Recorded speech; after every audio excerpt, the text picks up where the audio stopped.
Good morning. How you guys doing? Doing great. Thanks for joining us. Hey, Kelly and I have been talking about this, obviously, like everyone else has for the last couple of days. It seems as if the situation in Iraq is degenerating pretty quickly. What are your thoughts on it? Well, clearly it's very concerning. You know, this is a country of about 23 million and almost 1 million troops, security forces. So they have the capacity to defeat al-Qaeda. The main issue, in my estimation, is the leader himself. This is Maliki, a Shia leader who really has not followed through on the reconciliation promises he made while I was there during the surge.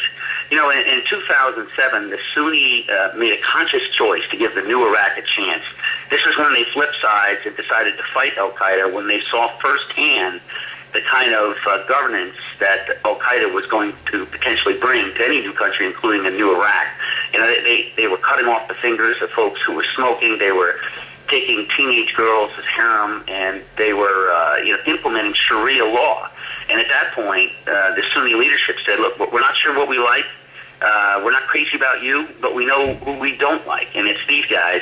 And the 1920s Brigade, which was a brigade of Sunni insurgents, flip side, started fighting al-Qaeda in Diyala province, and we were successful. We were able to transform the security environment. What's happened since then is Maliki has not followed through on his pledges. He arrested the top Sunni leader there, Hashemi, the vice president, never gave him a trial. He ended up escaping. He's now up in Kurdistan. But, just between that and dismissing senior Sunni leaders in the security forces, dismissing them from the government, and the Sunni feel like, many of them feel as if it's time to fight. Mm-hmm. And that's the issue here is some of the Sunni in Anbar province and up in Nineveh province and parts of Saladin have thrown in with al-Qaeda. So, when you take a look at it, I do think this is going to, the video that al-Qaeda recently released, I think that's going to backfire. With the execution of all the soldiers? That's right. Yeah. And I think that's going to backfire because it's going to make more fresh in their memories what it was like in parts of Iraq in 2007 when al-Qaeda controlled parts of the ground. And, they realized just how harsh and anathema their approach is to anything in their history. So, we never have enough time with you, but I have to interrupt you. So what do you want the U.S. I know the U.S. is sending in a few hundred special forces. What do you suggest we do? Are you in favor of drone strikes? Will that help? Or how involved should we get?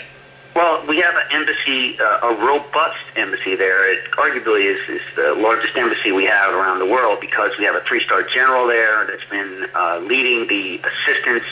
That includes surveillance and training and assistance to the security forces, all under the auspice of the ambassador there.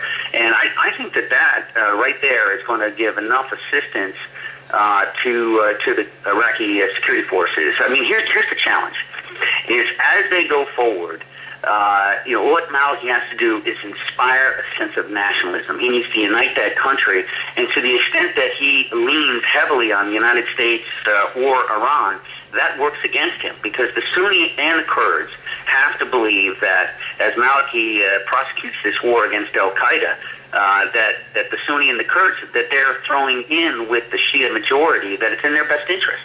At the end of the day, the average fighter in those security forces has to believe that what they're doing is in the best interest of their family and their community.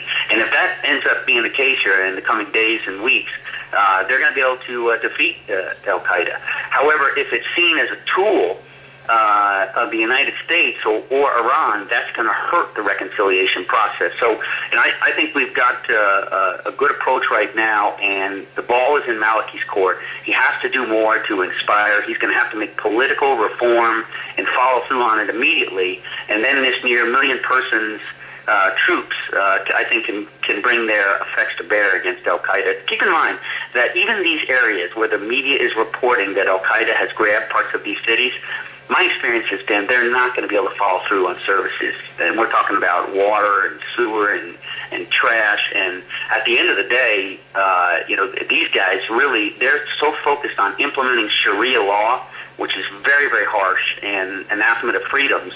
That as time goes on, that works against al-Qaeda. And so an effective reconciliation process, I think, will help them defeat this radical extremist alternative. All right. Hey, we'll check in again with you in a few days. We want to keep in front of this situation. Also talk to you about the campaign. Congressman Chris Gibson, thanks so much. Thanks. God bless all the listeners out there, too. Talk to you soon. It's 8:23.